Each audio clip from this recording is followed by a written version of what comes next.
대당서역기 제12권 귀국길에 경유한 나라들 22개국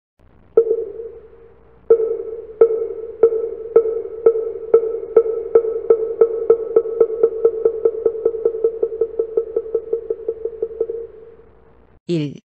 조구타국 조구타국의 둘레는 7천여 리에 달하며 나라의 큰 도성은 학실라라고 부르는데 둘레는 30여 리에 달한다. 또는 학살라성을 도읍으로 삼기도 하는데 이 성이 둘레는 30여 리에 달하며 이 두 성은 모두 견고하고 험준하다. 산과 강이 높고 가파르며 밭들도 높고 확 트인 곳에 위치해 있다. 농사는 때맞추어 파종하고 보리가 풍성하며 초목은 성글지만 꽃과 과일은 무성하다. 올금향이 나기에 좋으며 흥고초가 나는데 이 풀은 라마 인도천에서 자란다. 학살라성 안에는 샘물이 솟아 흐르고 있는데 이 나라 사람들은 이 물을 이용하여 밭을 경작한다. 기후는 몹시 추우며 눈과 서리가 많이 내린다. 사람들의 성품은 경박하고 조급하며 남을 잘 속인다. 학예를 좋아하고 기술이 많고 총기가 있긴 하지만 지혜롭지는 못하다. 이들은 아침마다 수만 마디의 문구를 외운다. 문자와 언어는 다른 여러 나라들과 다르다. 허풍을 많이 떨며 그 말은 그다지 진실하지 않다. 비록 백신에게 제사를 지내고 있지만 삼보를 공경한다. 가람은 수백 곳이 있으며 승도는 만여 명이 있는데 이들은 모두 대승법의 가르침을 익히고 있다. 지금의 왕은 믿음이 독실하며 대대로 조상의 업을 이어받아서 좋은 복을 열심히 짓고 게다가 민첩하며 학문을 좋아한다. 무왕이 세운 솔도파가 10여 곳이 있다.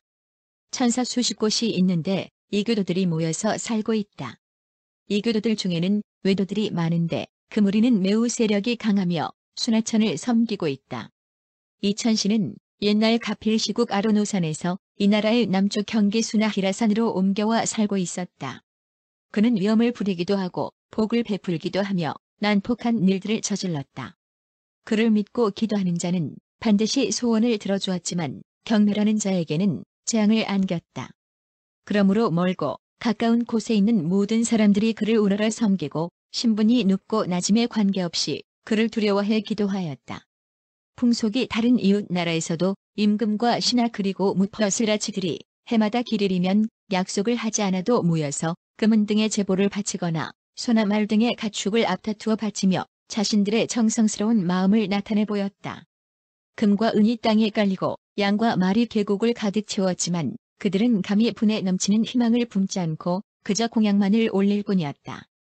외도들은 천사를 섬기면서 열심히 고행하였는데 천신이 주수를 내려주면 외도가 이를 준수하여 행하였다.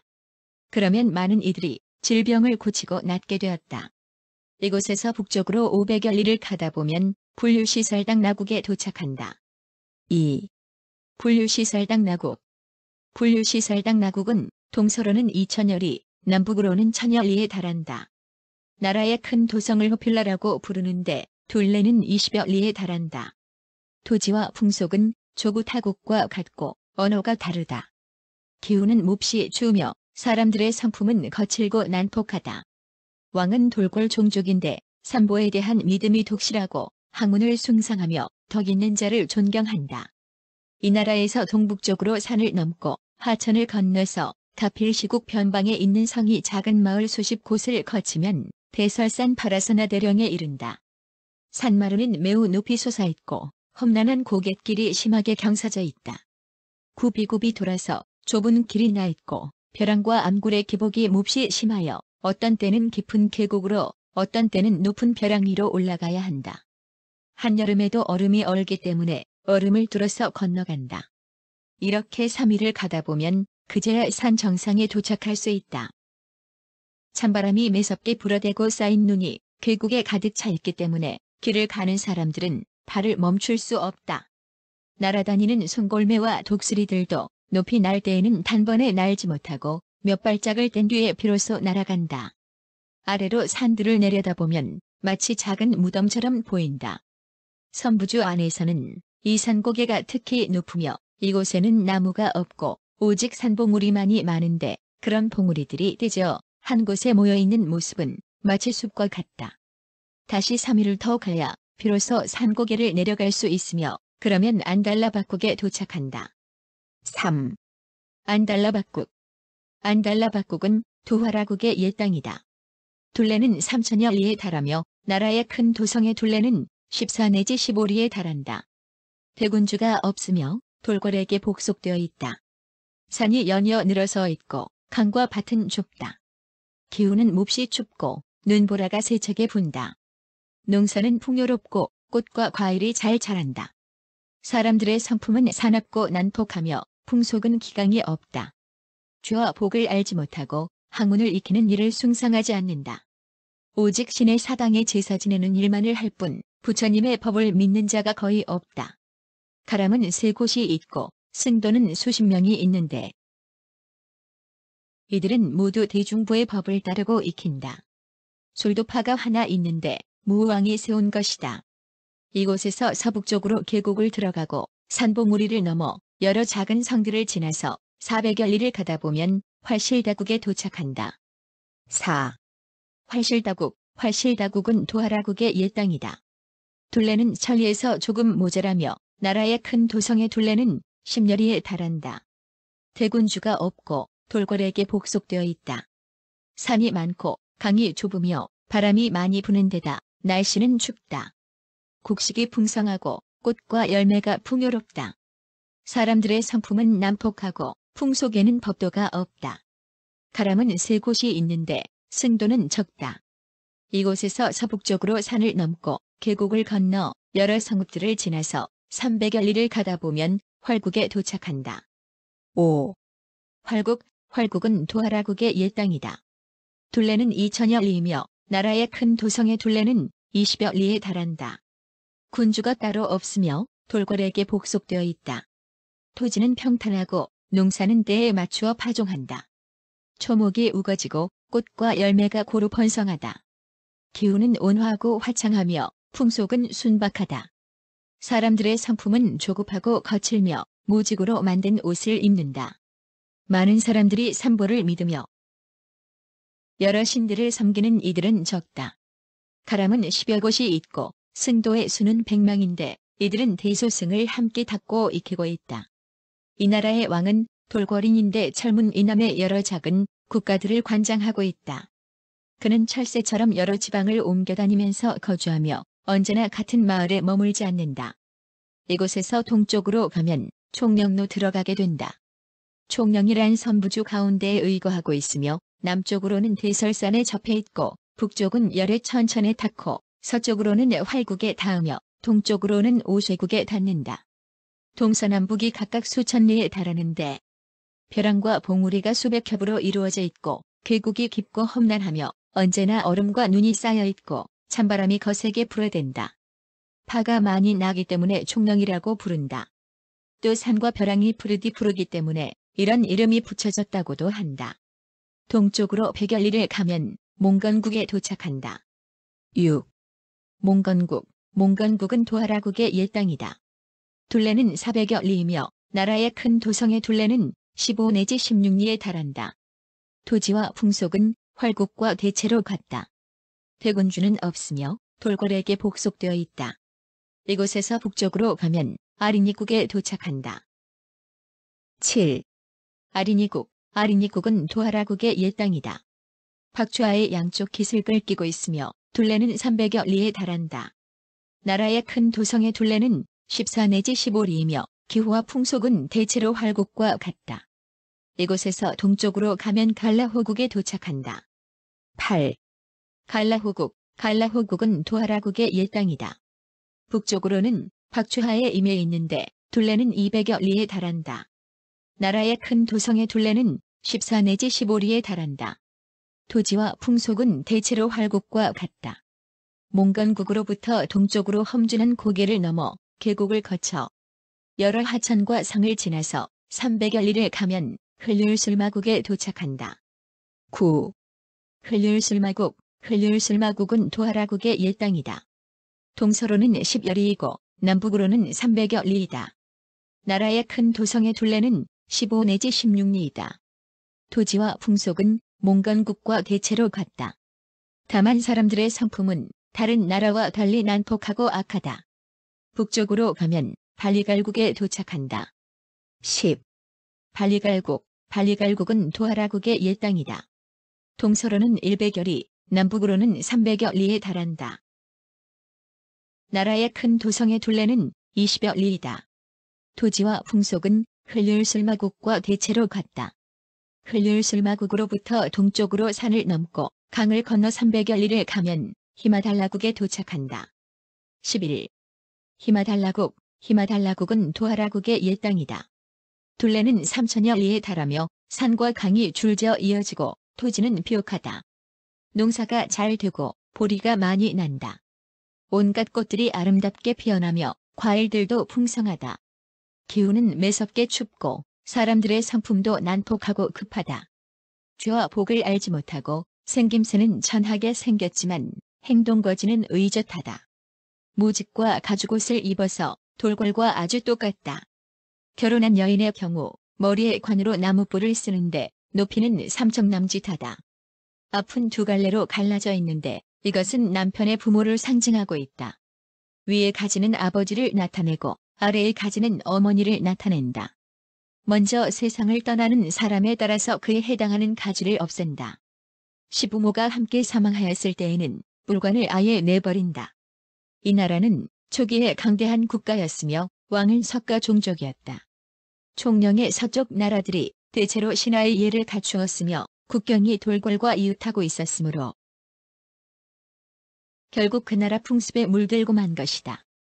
또 침략을 당하자 스스로 국경 지역을 방어하였으므로 이 나라 사람들은 다른 지역으로 떨어져 수십 개의 견고한 성에서 각자 군주를 내세우며 살고 있다. 무직으로 만든 방구형의 천막을 가지고 이리저리 옮겨다니며 지내는데 서쪽은 흘률술마국에 접해 있으며 동쪽으로 계곡을 따라 200여 리를 가면 발탁창나국에 도착한다. 12. 발탁창나국은 도하라국의 일당이다. 둘레는 2천여 리에 달하며 나라의 큰 도성은 산의 벼랑 위에 자리 잡고 있는데 둘레는 6, 7리이다. 산과 강이 서로 이어지고 있으며 모래와 돌이 도처에 가득하다. 토지는 보리와 콩이 자라기에 좋으며 포도와 호두, 복숭아와 배, 능금 등의 과일이 많이 난다. 기후는 매섭게 추운 데다 사람들의 성품은 강인하고 용맹하다.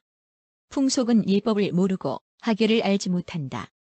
생김새는 비천하게 생겼고 많은 사람들이 무직으로 만든 옷을 입는다. 가람은 3, 4곳이 있으며 승도는 매우 적다. 왕의 성품은 순박하며 삼보에 대한 깊은 믿음을 갖고 있다. 이곳에서 동남쪽으로 산과 계곡을 따라 200여 리 가다 보면 음박건국에 도착한다. 13. 음박건국은 도하라국의 일당이다. 둘레는 1천여 리, 나라의 큰 도성의 둘레는 10여 리에 달한다. 산봉우리가 줄지어 늘어서 있어서 강과 밭이 몹시 좁다. 토산물과 기후 조건, 사람들의 성품 등은 발탁창나국과 같은데 다만 언어가 조금 다르다. 왕의 성품은 가혹하고 난폭하며 선하게 박지 못하다. 이곳에서 동남쪽으로 산봉우리를 넘고 계곡을 건너 위험한 좁은 길로 300여 리를 가다 보면 굴락나국에 도착한다. 14. 굴락나국은 도하라국의 일당이다. 둘레는 2천여 리에 달하며 토지와 산천, 기후와 시절 등은 음박건국과 같다. 풍속은 법도가 없으며 사람들의 성품은 비천하고 난폭하다. 많은 이들이 복을 짓지 않으며 부처님의 법에 대해 믿음을 지닌 이도 아주 적다. 그들의 생김새는 죄하고 볼성사나우며 대체로 무직으로 짠 옷을 입는다.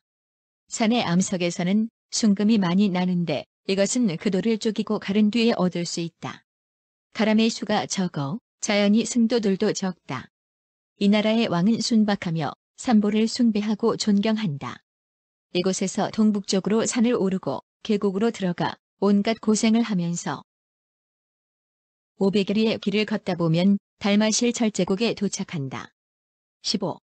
달마실 철제국은 두 산 사이에 위치하고 있으며 도하라국의 일당이다. 동서로 1500 내지 1600여 리이고 남북으로 넓은 곳이 4~5리, 좁은 곳은 1~2도 넘지 못한다. 박추하에 임해 있으며 구불구불 굽어져 있다. 흙더미로 이루어진 언덕이 높거나 낮게 자리하고 있고 모래와 돌이 널려 있다. 찬바람이 세차게 불고 있다.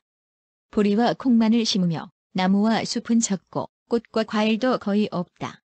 종자가 좋은 말이 많이 나는데 말의 생김새는 작지만 빠르게 산을 넘고 물을 건널 수 있다. 풍속은 예의가 없고 사람들의 성품은 난폭하고 거칠다. 생김새도 비천하며 무직으로 짠 옷을 입는다. 눈동자가 대체로 짙은 녹색인 것이 여느 나라와는 다른 점이다. 가람은 10여 곳이고 승도는 아주 적다. 혼타다 성이 이 나라의 도읍인데 그 속에는 가람이 있다. 이곳은 이 나라의 선왕이 바위를 뚫고 계곡에다 건물을 세웠다. 과거 이 나라에 아직 부처님의 가르침이 전해지지 않았을 때 이들은 오직 삿된 신을 섬기고 있었다. 수백 년 전부터 비로소 부처님 법의 감화가 널리 퍼지기 시작했던 것이다. 본래 이 나라 왕에게는 사랑하는 아들이 있었는데 그 아들이 병에 걸리고 말았다. 온갖 의술을 모두 동원해서 치료해보았지만 병이 낫지 않았다. 그러자 왕은 친히 천사로 가서 예를 올리며 아들의 병을 낫게 해달라고 기도하였다. 이때 그 천사의 주인이 신을 대신하여 다음과 같은 말을 하였다. 반드시 나을 것이니 다른 걱정은 하지 말아라. 왕은 이 말을 듣고 기뻐하며 위안을 삼고서 가마를 돌려 돌아갔다. 그런데 길에서 사문을 만나게 되었는데 그의 용모와 행동은 우러러볼 만하였으나 그의 복장은 일찍이 본 적이 없었으므로 어디서 오는 길인가를 물었다. 그런데 이 사문은 이미 성과를 증득하였으며 부처님의 법을 널리 펼치고자 일부러 이런 모습과 복장을 하였던 것이다. 그리고 왕에게 답하였다. 나는 열애의 제자입니다. 이른바 필추라고 하는 사람이지요. 왕은 근심에 사로잡혀 있었으므로 무엇보다도 먼저 다음과 같이 말하였다. 나의 아들이 병에 걸려 생사의 기로에 서 있습니다.